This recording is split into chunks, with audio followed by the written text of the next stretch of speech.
Tradicionalmente, un centro de datos, pues es una instalación tipo una bodega o un almacén con características específicas en cuanto a aire acondicionado, suministro eléctrico, por supuesto seguridad perimetral, incluso la ubicación física.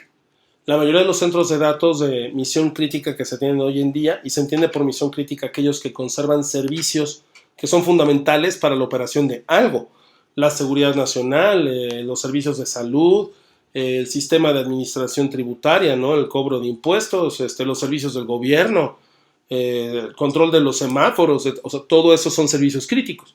Si nos quedamos sin semáforos, si nos quedamos sin control aéreo, o si nos quedamos sin servicios de salud, pues eso es un severo problema, ¿no? Esos servicios de misión crítica se alojan generalmente en centros de datos de misión crítica.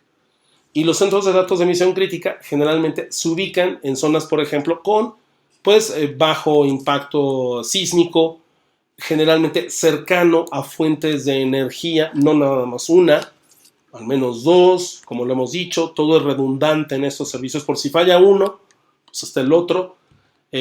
Por ejemplo, en Estados Unidos, en Europa, muchos de estos centros de datos se ponen cerca, por ejemplo, de una hidroeléctrica, pero a la vez hay un suministro alternativo de energía, por ejemplo, por energía eólica. Esto más en la costa oeste de los Estados Unidos, es donde hay varios centros de datos así. Es algo muy importante dónde se ubica, no solamente construirlo, sino dónde se pone para que todos los elementos operativos del centro de datos realmente garanticen que va a estar funcionando todo el tiempo. Pero bueno, el avance en este sentido no solamente es los centros de datos en tierra. Hay varias empresas, entre ellas Google y Microsoft, que han puesto ya algunos equipos bajo el mar, porque esto es una nueva forma de tener acceso a otro tipo de fuentes de energía renovable, ante todo, y que además permite poner con otros niveles de seguridad todo este tipo de servicios en condiciones distintas de operación y con un consumo energético mucho menor. Todo servicio que vemos nosotros en la nube, desde el correo electrónico o las bases de datos o las páginas web, son ciclos de procesamiento en alguna máquina. Y esos ciclos de procesamiento y esa memoria y ese disco duro que se requieren para que veas una página web o puedas mandar un mensaje por WhatsApp o puedas enviar una foto a un amigo del otro lado del mundo, consume energía eléctrica. Y todo eso está impactando sobre el calentamiento global. Estos nuevos tipos de centros de datos, una de las cosas que buscan resolver es precisamente qué tanta energía se está consumiendo, en qué se está consumiendo y cómo se puede hacer mucho más eficiente. En el caso específico de la empresa Microsoft, como vemos en pantalla, ellos desarrollaron un proyecto que es muy interesante que lo revises para conocer más al respecto, que es el proyecto NATIC.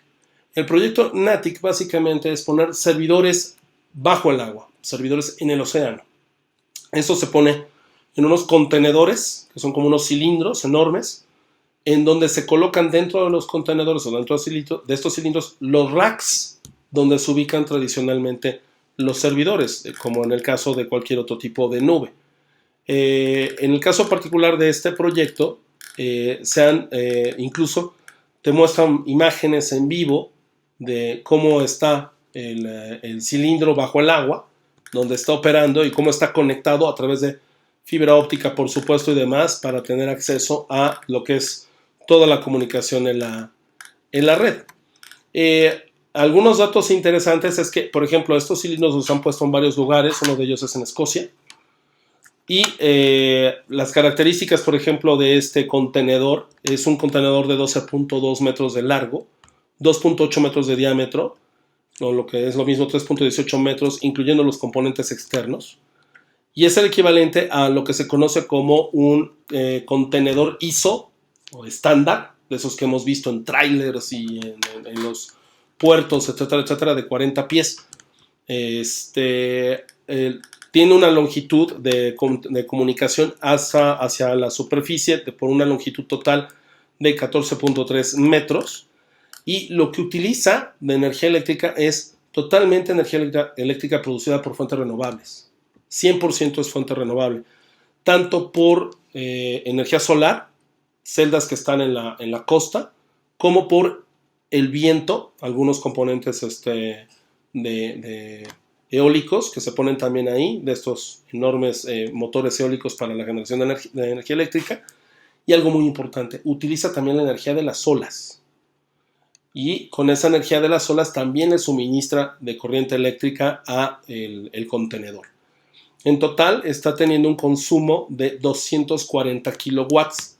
240 kilowatts viene siendo aproximadamente el equivalente a unos 10-12 racks. Y esto lo vemos confirmado al lado porque lo que nos indica es que tiene 12 racks con 864 servidores estándares de centro de datos de Microsoft. Algo que ya habíamos mencionado en alguna otra ocasión. Un servidor ante todo es un componente de cómputo estándar. O sea, tiene características específicas. Y tiene en total almacena 27.6 petabytes de información en disco.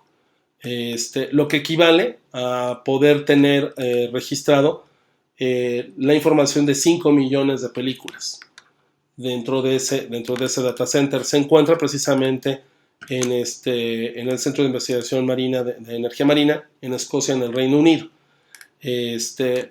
Básicamente, esto es una característica importante de describir de este tipo de servidores.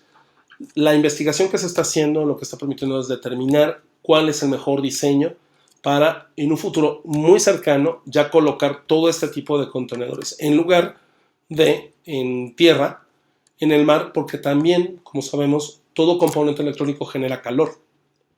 Y una forma muy sencilla de disipar el calor es, por supuesto, con el uso del agua en lugar del aire. Ustedes lo han visto seguramente en sus computadoras, que cuando la computadora tiene demasiados procesos o actividades, acelera el ventilador. Pero es muy ineficiente esa ventilación en lugar de si se hiciera por líquido. Por eso, por ejemplo, los motores de combustión, entre más grandes sean, pues es más el refrigerante líquido que por aire. Por aire requerirían una turbina demasiado grande. El hecho de que el contenedor también esté dentro del agua con todos estos servidores es que también se utiliza la propia capacidad de enfriamiento del mar y por la profundidad para disipar el calor generado por los servidores. Esto tiene muchas implicaciones en cuanto a la vida marina, en cuanto al propio calentamiento global, en cómo reutilizar en un momento dado el calor generado por los centros de datos para otro tipo de funciones, incluso para su propio enfriamiento, y disminuir la huella de carbono de los centros de datos. Apenas se está investigando sobre todo esto, pero sin lugar a dudas, con el crecimiento de más y más servicios en la nube y este tipo de contenedores, veremos una evolución más rápida en los próximos años.